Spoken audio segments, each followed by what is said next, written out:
না, তুমি যে আসল ঈশ্বরের সেবা করো না সেটার প্রমাণ আজকে হবে, কন্টেস্ট তোমার সাথে। এখন কি হইল?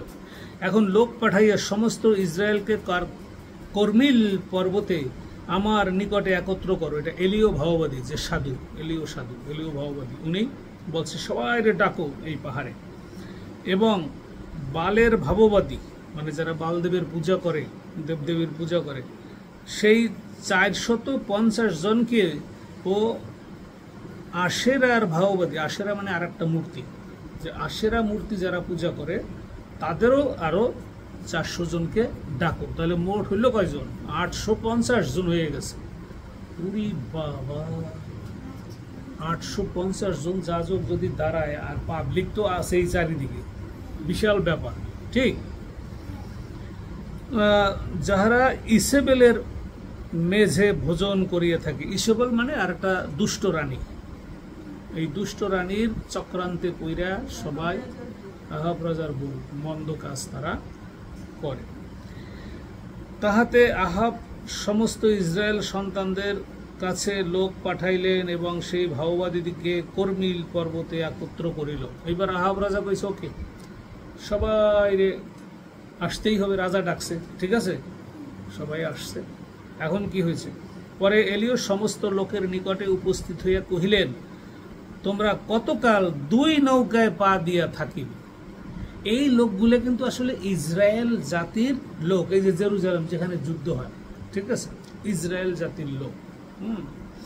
এখন এলিও ভাওবাদী বলছে যে তোমরা তো একই ইসরায়েলের লোক, তোমরা আব্রাহামের বংশের লোক, তো তোমরা এই 2 ধরনের পূজা করো, একজনে করো সঠিক ঈশ্বরের পূজা, আর একজনে করো শয়তানের পূজা। এটা তো হইতে পারে না। তাহলে 2 নৌকায়, আজকে শয়তানের দলে, কালকে ভালোর দলে, এটা কিছু হইল? এটা কিছু হইল?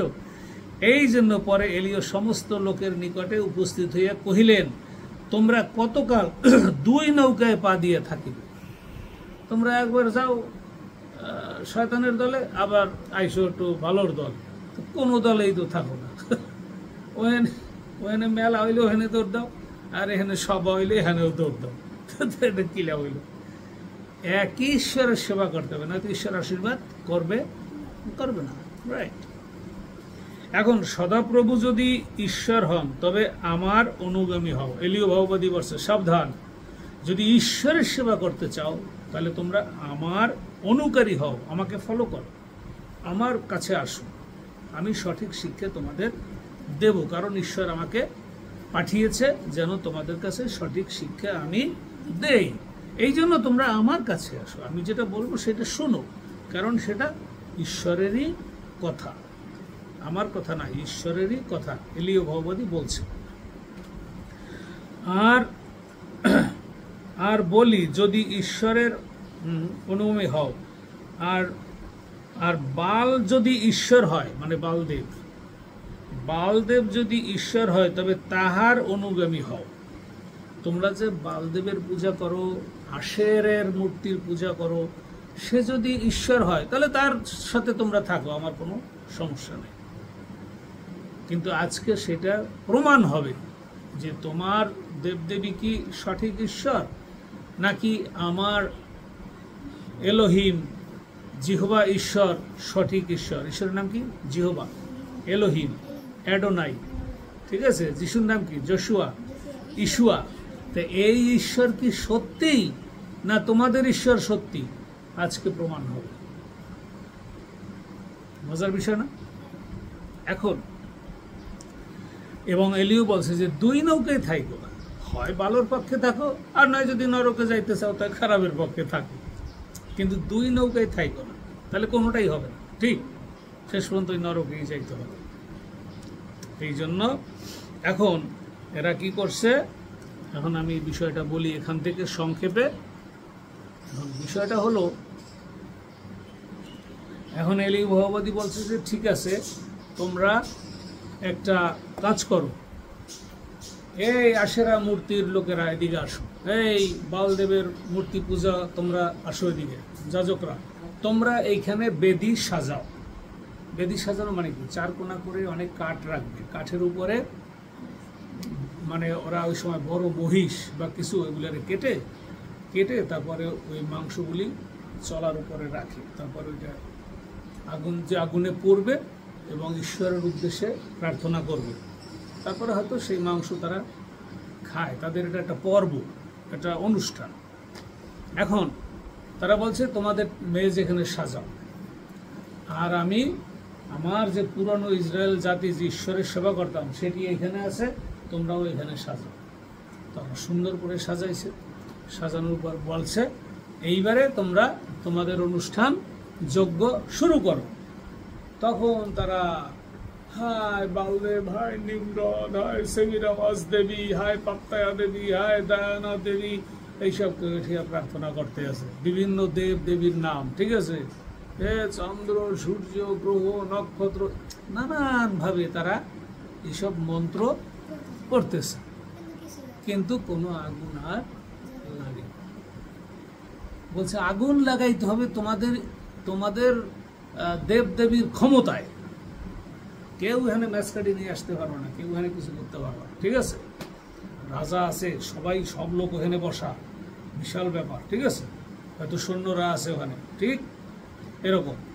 এখন পরে কি হইলো, ওরা ওই আগুন জ্বালাই দিয়েছে, আগুন তো আর জ্বালে না। এখন এখানে কি লেখা আছে দেখো, তারা প্রার্থনা করতে করতে আর পারে না, তখন বলছে তখন তাহারা উচ্চ স্বরে ডাকিল ও আপনাদের ব্যবহার অনুসারে গাত্রে রক্তের ধারা বহন পর্যন্ত ছুরিকা ও শলাকা দ্বারা আপনাদিগকে ক্ষতবিক্ষত করিল। আর মধ্যাহ্নকাল অতীত হইলে তাহারা, মধ্যাহ্নকাল মানে এখানে তিনটার দিকে, তিনটা বেজে গেছে, তাদের সময় শেষ। বৈকালের বলিদানের সময় পর্যন্ত ভাবুক্তি প্রচার করিল, তথাপি কোনো বাণীও হইল না, কেহ উত্তরও দিল না, কেহ মনোযোগও করিল। দেবদেবী মনে হয় ঘুমাইয়া রয়েছে, এলিও বলতেছে তোমাদের দেবদেবী মনে হয় ঘুমাইছে, আর একটু জোরে ডাকুন, ঠিক আছে। আর ওরা এরকম নিজেদের কাটাকাটি করতেছে আর ডাকাডাকি করতেছে, কোনো কিছুতেই কোনো কাজ হইল না। এইবারে এলিও ভাব দিয়েছে, এখন সবাই বলছে ঠিক তোমরা পারো নাই, সঠিক, মেনে নিলাম আমরা পারি নাই, এইবারে তুমি করো। এইবারে এলিও আসছে, এলিও আইসা তার যজ্ঞ সাজাইছে। যজ্ঞ সাজাইছে কোন যজ্ঞ? এখানে একটা কথা আছে, ভেরি ইম্পর্টেন্ট একটা কথা আছে, যে এলিও ভাওবাদী এটা করার পরে তিনি কি করলেন, তিনি সংস্কার করলেন। এই যে কি লেখা রয়েছে, পরে এলিও সমস্ত লোককে কহিলেন আমার নিকটে আইসো, তাহাতে সমস্ত লোক তাহার নিকটে আসিল, আর তিনি সদাপ্রভুর ভগ্ন যজ্ঞ বেধি সারাইলেন। Repaired the altar of the Lord the Jehovah. বাবা, এখানে যে পুরনো যে বেদিটা ছিল সেটা ভেঙে চুরে গেছে, সেটাকে এলিও ভাওবাদী পরিষ্কার করে সারাইলেন, মানে কি রিপেয়ার করলেন, সুন্দর করে রিপেয়ার করে পরিষ্কার করে তারপরে সেখানে যজ্ঞ সাজাবে। এই পরিষ্কারের অর্থ হইল এটা ভবিষ্যতের দিকে, যে এই যে পুরাতন নিয়মের যে প্রথা এইটাকে সরিয়ে যীশু খ্রিস্ট এখানে আসবে, তার বেদি ওখানে হবে। যিশুর রক্তের বলির বেদি প্রস্তুতিটা কিন্তু অনেক আগে, ঠিক আছে, এটা প্রতীকী হিসাবে ছায়া বিশিষ্ট হইয়া, বোঝা গেছে যে দেখো সামনে কি আসতেছে। সত্যিকারের বেদি তোমরা দেখবা যখন যিশু নিজে আসবে। এই যে সংস্কার করল, মানে সেটাকে সারাইয়ে তুলল, এর মানে কি পুরাতন বাদ নতুন বেদি শুরু, বোঝা গেছে কি কঠিন বিষয়। তারপরে এলিও ভগবতী সুন্দর করে সাজাই বলল কি যে এইবারে তোমরা একটা কাজ করো, এই যে বেদির চারিপাশে তোমরা নালা খোঁজো, গর্ত করে নালা, মানে খালের মতন করো, একদম খালের মতন করো, তারপরে মাঝখানে কাঠ রাখবা, আর ওই পশু বলি দিয়ে সেটা কেটে সেখানে রাখবে। এখন এলিও ভগবতী বলছে কি আমার কাঠে তোমরা পানি দাও, জল দিয়ে এটারে ভিজেই দাও, এবং এই যে নালাগুলা কাটছে, বলছে সমস্ত নালা এতগুলি গর্ত এবং সেটা পানি দিয়ে ভরো। এখন এলিও ভগবতী বলছে কি পানি দিয়ে ভিজাইছো, ভরছো? কয় হাত দিছি না, এতে হবে না, আরো পানি দাও। তারপরে এলিও ভগবতী কয় না না, এতেও হবে না, সমস্ত কাঠ ভিজাই দাও, একদম পানিতে এখানে টইটুম্বুর করে ফেলো। এখন সবাই তো ভাবতে আছে ওরে বলদ, পানি দিতে আছে, আগুন তো আর লাগবে না, ঠিক আছে, নিশ্চয়ই অনেকে টিটকেরি মারছে, ঠিক। এখন তাদের 850 জন যাজক বালদেবের, তারা তো এরকম চোখ গরম করে বসে রয়েছে যে দেখলে কি হয়, ও বেটা তো পারবেই না, ঠিক। কিন্তু এলিও ভগবতী যখন প্রার্থনা করলো, প্রভু এই তোমার পর্বত, এই মাউন্ট কার্মেল তোমার পর্বত, এই পর্বতে আমরা তোমাকে তোমার উদ্দেশ্যে বলিদান করেছি, তোমার উপাসনা করেছি, আর আজকে এই বালদেবের কাছে, বালদেব যে আসল ঈশ্বর না, তুমি সেটা প্রমাণ করো, এবং তুমি স্বর্গ থেকে সেই আগুন নামিয়ে আনো। আর দাউ দাউ করে আগুন জ্বলতে শুরু করলো, ভিজা কাটে আগুন, ঠিক।